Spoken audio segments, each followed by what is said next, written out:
जय श्रीमन नारायण दोस्तों आज की इस वीडियो में आप सुनेंगे वैशाख मास महात्म्य के 24वें अध्याय को। तो आइए प्रेम पूर्वक सच्ची श्रद्धा के साथ भगवान श्री हरि विष्णु और माँ लक्ष्मी का ध्यान करके कथा को प्रारंभ करते हैं। यमराज जी कहते हैं कि पुरोहित कश्यप जी ने राजा महाराज से वैशाख मास में स्नान कराया, दान कराया और पूजन कराया। शास्त्रों में वैशाख स्नान की जैसी विधि है और जैसी उन्होंने देखी थी उसी का पूरा पूरा पालन कराया। राजा महारथ ने भी गुरु की प्रेरणा से उसी समय में विधि पूर्वक सब नियमों का पालन किया। माधव मास का जो जो विधान उन्होंने बताया वो सब आदर पूर्वक सुना और उसका पालन भी किया। राजा ने प्रातःकाल स्नान करके भक्ति भाव के साथ पाद्य और अर्घ्य देकर श्री हरि का पूजन किया और उन्हें नैवेद्य का भोग लगाया। उसके बाद राजा के ऊपर काल की दृष्टि पड़ी। अधिक मात्रा में रति का सेवन करने से उन्हें क्षय का रोग हो गया, जिससे उनका शरीर बहुत दुर्बल हो गया। अंत में उनकी मृत्यु हो गई। उस समय मेरे और भगवान विष्णु के दूत उन्हें लेने पहुँचे। तब विष्णु दूतों ने ये राजा धर्मात्मा है ऐसा कहकर मेरे सेवकों को डांटा और स्वयं राजा को विमान में बैठाकर बैकुंठ में ले गए। वैशाख के महीने में प्रातःकाल स्नान करने से राजा के सभी पातक नष्ट हो गए थे। भगवान विष्णु के दूत अत्यंत चतुर होते हैं। वे भगवान की आज्ञा के अनुसार राजा महारथ को नरक मार्ग के निकट से ले चले। जाते जाते राजा ने नरक में पकाए जाने के कारण घोर चित्कार करने वाले नारकी जीवों का कारण सुना। कढ़ाई में डालकर ओटाए जाने वाले पापियों का क्रंदन बड़ा भयंकर था। उसे सुनकर राजा को बड़ा विस्मय हुआ। वे बहुत दुखी होकर दूतों से कहने लगे, जीवों के कराहने की ये भयंकर आवाज़ मुझे क्यों सुनाई दे रही है? इसका क्या कारण है? ये सब आप मुझे बताने की कृपा करें। तब विष्णु दूतों ने कहा, जिन प्राणियों ने धर्म की मर्यादा का परित्याग किया है, जो पापाचारी और पुण्यहीन हैं, वे तामस श्री नाम के भयंकर नरक में डाले गए हैं। पापी मनुष्य प्राण त्याग करने के बाद यमलोक के मार्ग में आकर भयंकर दुख भोगते हैं। यमराज के भयंकर दूत उन्हें इधर उधर घसीटते हैं। वे अंधकार में गिर जाते हैं। उन्हें आग में जलाया जाता है। उनके शरीर में कांटे चुभाए जाते हैं। आरी से चीरा जाता है। वे सभी भूख प्यास से पीड़ित रहते हैं। पीप और रक्त की दुर्गंध के कारण उन्हें बार बार मूर्छा आ जाती है। कहीं पर वे खौलाए हुए तेल में उड़ाए जाते हैं और कहीं पर उन पर मूसलों की मार पड़ती है। कहीं तपाए हुए लोहों की शिलाओं पर डालकर उन्हें पकाया जाता है। कहीं वमन, कहीं पीप, कहीं रक्त, उन्हें यही सब मिलता है। मुर्दों की दुर्गंध से भरे हुए करोड़ों नरक हैं, जहाँ सर्वत वन है, शिलापात के स्थान है और वहाँ की समतल भूमि भी आग से तपी हुई होती है। इसके सिवा गर्म लोहे के खौलते हुए तेल के, मैदा के तपे हुए स्तंभ के और कूट सालमली नामक के नरक भी हैं। छुरे, कांटे, कील और उग्र ज्वाला के कारण शोभ और भय उत्पन्न करने वाले बहुत से नरक हैं। कहीं तपी हुई वैतरणी नदी है, कहीं पीप से भरे हुए कुंड हैं। इन सब में अलग अलग पापियों को डाला जाता है। कुछ नरक ऐसे हैं जो जंगल के रूप में हैं। वहाँ के पत्ते तलवार की धार के समान तीखे हैं। इसी से उन्हें असी पत्र वन कहते हैं, जहाँ प्रवेश करने पर ही नर नारियों के शरीर काटने और छीलने लगते हैं। कितने ही नरक अंधकार और आग की लपटों के कारण बहुत तारुण प्रतीत होते हैं। इनमें बार बार यातना भोगने के कारण पापी जीव नाना प्रकार के स्वर में रोते हैं और विलाप करते हैं। हे राजन, इस प्रकार ये शास्त्र विरुद्ध कर्म करने वाले पापी जीव कराहते हुए नरक आत्मा का कष्ट भोग रहे हैं। उन्हीं का ये क्रंदन हो रहा है। सभी पापियों को अपने कर्मों का भोग तो भोगना ही पड़ता है। प्रायः स्त्रियों का संग प्रसन्नता के लिए किया जाता है, किंतु वास्तव में वो बहुत दुख देने वाला होता है। 2 घड़ी तक किया हुआ विषय सुख का आस्वादन अनेक कल्प तक दुख देने वाला होता है। हे राजन, तुमने वैशाख के महीने में प्रातःकाल स्नान किया है। उसकी विधि का पालन करने से तुम्हारा शरीर पावन बन गया है। उसे छूकर बहने वाली वायु का स्पर्श पाकर ये क्षण भर के लिए सुखी हो गए हैं।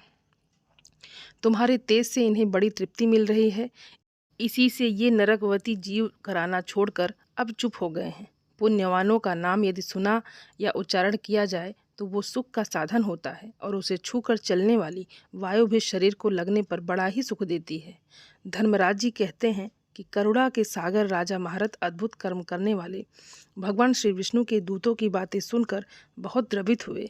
निश्चय ही साधु पुरुषों का हृदय मक्खन के समान होता है। जैसे नवनीत आग की आँच पाकर पिघल जाता है, उसी तरह से साधु पुरुषों का हृदय भी दूसरे के संताप से संतप्त होकर द्रवित हो जाता है। ठीक उसी समय राजा ने दूतों से कहा, इन्हें देखकर मुझे बड़ी व्यथा हो रही है। मैं इन व्यथित प्राणियों को छोड़कर नहीं जाना चाहता।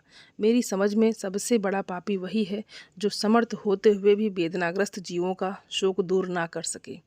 यदि मेरे शरीर को छूकर बहने वाली वायु के स्पर्श से ये जीव सुखी हो गए हैं तो आप मुझे उसी स्थान पर ले चलिए, क्योंकि जो चंदन वृक्ष की भांति दूसरे के ताप को दूर करके उन्हें आह्लादित करते हैं और जो परोपकार के लिए स्वयं कष्ट उठाते हैं, वही पुण्यात्मा है। संसार में वही संत हैं जो दूसरों के दुखों का नाश करते हैं और पीड़ित जीवों की पीड़ा दूर करने के लिए जिन्होंने अपने प्राणों को तिनकों के समान न्यौछावर कर दिया। जो मनुष्य सदा दूसरे की भलाई के लिए उदित रहते हैं, उन्होंने इस पृथ्वी को धारण कर रखा है। जहाँ सदा अपने मन को ही सुख मिलता है, वो स्वर्ग भी नरक के समान ही है। अतः साधु पुरुष सदा दूसरे के सुख से सुखी होते हैं। यहाँ नरक में गिरना अच्छा, प्राणों से वियोग हो जाना भी अच्छा, किंतु पीड़ित जीवों की पीड़ा दूर किए बिना एक क्षण का भी सुख भोगना अच्छा नहीं है। तब दूतों ने कहा, हे राजन, पापी पुरुष अपने कर्मों का फल भोगते हुए भयंकर नरक में गिराए जाते हैं। जिन्होंने दान, होम, पुण्य, तीर्थ में स्नान नहीं किया, मनुष्य का उपकार और कोई उत्तम पुण्य नहीं किया, वे ही परलोक में आने पर घोर नरकों में गिराए जाते हैं। जिनका शील स्वभाव दूषित है, जो दुराचारी हैं, व्यवहार में निंदित हैं, दूसरे की बुराई करने वाले हैं और पापी हैं, वे ही नरकों में पड़ते हैं। जो पापी अपने मर्म भेदी वचनों से दूसरे का हृदय विदन कर देते हैं, जो दूसरे का दिल दुखाते हैं, पराई स्त्री के साथ विहार करते हैं, उन्हें नरक में गिराया जाता है। हे महाभाग, हे राजन, आओ हम भगवान के धाम को जाते हैं। तुम पुण्यवान हो, अतः अब तुम्हारा यहाँ ठहरना उचित नहीं। तब राजा ने कहा, हे विष्णुदूतों, यदि मैं पुण्यात्मा हूँ तो इस महाभयंकर यातना मार्ग में कैसे लाया गया? मैंने कौन सा पाप किया है और किस पुण्य के प्रभाव से मैं विष्णु धाम को जा रहा हूँ? आप मेरे इस संशय का निवारण करें। तब दूतों ने कहा, हे राजन, तुम्हारा मन काम के अधीन हो रहा था, इसीलिए तुमने कोई पुण्य यज्ञ अनुष्ठान या यज्ञविष्ट अन्न का भोजन नहीं किया, इसीलिए तुम्हें इस मार्ग से लाया गया। किंतु लगातार 3 वर्षों तक तुमने अपने गुरु की प्रेरणा से वैशाख के महीने में प्रातःकाल स्नान किया। महातपों और अति पापों की राशि का विनाश करने वाले भक्त वत्सल विश्वेश्वर भगवान मधुसूदन की भक्तिपूर्वक तुमने पूजा की है। ये सब पुण्यों का सार है। केवल इस एक पुण्य से तुम देवताओं के द्वारा भी पूजित हो गए हो और विष्णु धाम को ले जाए जा रहे हो। हे राजन, जैसे एक चिंगारी पड़ जाने से तिनकों की राश भस्म हो जाती है, उसी तरह से वैशाख मास के स्नान से अपराज्य का विनाश हो जाता है। जो वैशाख के महीने में नियमों से युक्त होकर स्नान करता है, वो हरि भक्त पुरुष अति पापों के समूह से छुटकारा पाकर विष्णु पद को प्राप्त होता है। धर्मराज जी कहते हैं, हे ब्राह्मण, तब दया सागर राजा ने उन जीवों के शोक से पीड़ित होकर भगवान श्री विष्णु के दूतों से कहा, साधु पुरुष प्राप्त हुए ऐश्वर्य का, गुणों का और पुण्यों का यही फल मानते हैं। इनके द्वारा कष्ट में पड़े हुए जीवों की रक्षा की जाए। यदि मेरा कुछ पुण्य है तो उसी के प्रभाव से ये नरक में पड़े हुए जीव निष्पाप होकर स्वर्ग में चले जाएं। मैं इनकी जगह नरक में वास करूंगा। राजा के ऐसे वचन सुनकर श्री विष्णु के दूत उनकी सत्य और उदारता पर विचार करते हुए बोले, हे राजन, इस दया रूप धर्म के अनुष्ठान से तुम्हारे संचित धर्म में विशेष वृद्धि हुई है। तुमने वैशाख महीने में जो स्नान, दान, जप, होम, तप और देव पूजन किया है, वे अक्षय फल देने वाले हो गए हैं। जो वैशाख के महीने में स्नान दान करके भगवान का पूजन करता है, वो सभी कामनाओं को उसको प्राप्त करके भगवान श्री विष्णु के धाम में जाता है। एक और तप, दान और यज्ञ की शुभ क्रियाएं और एक और विधि पूर्वक आचरण में लाया हुआ वैशाख मास का व्रत हो तो ये वैशाख मास ही महान है। हे राजन, वैशाख मास के एक दिन का जो पुण्य है वो तुम्हारे लिए सब दानों से बढ़कर है। दया के समान धर्म, दया के समान तप, दया के समान दान और दया के समान कोई मित्र नहीं। पुण्य का दान करने वाला मनुष्य 1.25 लाख गुना पुण्य प्राप्त करता है। विशेषतः तुम्हारी दया के कारण धर्म की अधिक वृद्धि हुई है। जो मनुष्य दुखी प्राणियों के दुख से उद्धार करता है, वही इस संसार में पुण्य आत्मा है। उसे भगवान नारायण के अंश से उत्पन्न होना समझना चाहिए। वैशाख मास की पूर्णिमा को तीर्थ में जाकर जो तुमने पापों का नाश करने वाला स्नान, दान और पुण्य किया है, उसे विधिवत भगवान श्री हरि को साक्षी बनाकर 3 बार प्रतिज्ञा करके इन पापियों के लिए दान कर दो, जिससे ये नरक से निकलकर स्वर्गलोक को चले जाएं। और हमारा तो ऐसा ही विश्वास है कि पीड़ित जंतुओं को शांति प्रदान करने में जो आनंद मिलता है, उसे मनुष्य स्वर्ग और मोक्ष में भी नहीं पा सकता। हे राजन, तुम्हारी बुद्धि, दया और दान में दृढ़ है। इसे देखकर हम लोगों को भी उत्साह होता है। राजन, यदि तुम्हें अच्छा जान पड़े तो अब बिना विलंब किए वो पुण्य प्रदान करो जो नरक यातना के दुख को दग करने वाला है। विष्णुदूत के ऐसा कहने पर दयालु राजा महारथ ने भगवान गदाधर को साक्षी बनाकर 3 बार प्रतिज्ञा करके संकल्प करके उन प्राणियों के लिए अपना पुण्य अर्पण कर दिया। वैशाख माह के 1 दिन के पुण्य का दान करने पर वे सभी जीव यम यातना से मुक्त हो गए। फिर अत्यंत हर्ष में पड़कर श्रेष्ठ विमान पर बैठकर राजा की प्रशंसा करते हुए उन्हें प्रणाम करके वे सभी स्वर्ग को गए। इस दान से राजा को विशेष पुण्य की प्राप्ति हुई।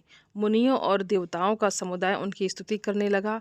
वे जगदीश्वर श्री विष्णु के पार्षदों के द्वारा अभिवंदित होकर उस परम पद को प्राप्त हुए जो बड़े बड़े योगियों के लिए भी दुर्लभ हैं। हे ब्राह्मण, ये वैशाख मास और पूर्णिमा का कुछ महात्म्य यहाँ थोड़े में बताया गया है। ये धन, यश, आयु और परम कल्याण करने वाला है। इतना ही नहीं, इससे स्वर्ग और लक्ष्मी की भी प्राप्ति होती है। ये प्रशंसनीय महात्म्य अंतःकरण को शुद्ध करने वाला और पापों को धो डालने वाला है। माधव मास का ये महात्म्य भगवान माधव को अत्यंत प्रिय है। राजा महारथ का चरित्र और हम दोनों का संवाद सुनने, पढ़ने या विधिपूर्वक अनुमोदन करने से मनुष्य को भगवान की भक्ति प्राप्त होती है, जिससे सभी क्लेशों का नाश हो जाता है। सूत जी कहते हैं, धर्मराज जी की ये बातें सुनकर वो ब्राह्मण उन्हें प्रणाम करके चला गया। उसने भूतल पर प्रतिवर्ष स्वयं तो वैशाख स्नान की विधि का पालन किया ही साथ दूसरों से भी कराया। ये ब्राह्मण और यम का संवाद मैंने आप लोगों से वैशाख मास के पुण्यमय स्नान के प्रसंग में सुनाया है। जो एकाग्रचित होकर वैशाख मास का महात्म्य सुनता है, वो सभी पापों से छूट जाता है और श्री विष्णु के परम पद को प्राप्त होता है। तो आज की कथा यहीं पर समाप्त होती है और उम्मीद करती हूँ आप सभी लोगों को ये वीडियो बहुत अच्छी लगी होगी। और आप सभी सनातनी भाई बहनों से मेरा विनम्र निवेदन है, मेरे चैनल को सब्सक्राइब ज़रूर कर लें और वीडियो को लाइक और अपने फैमिली फ्रेंड के साथ शेयर ज़रूर करें। आप सभी को जय श्रीमन्नारायण। धन्यवाद दोस्तों।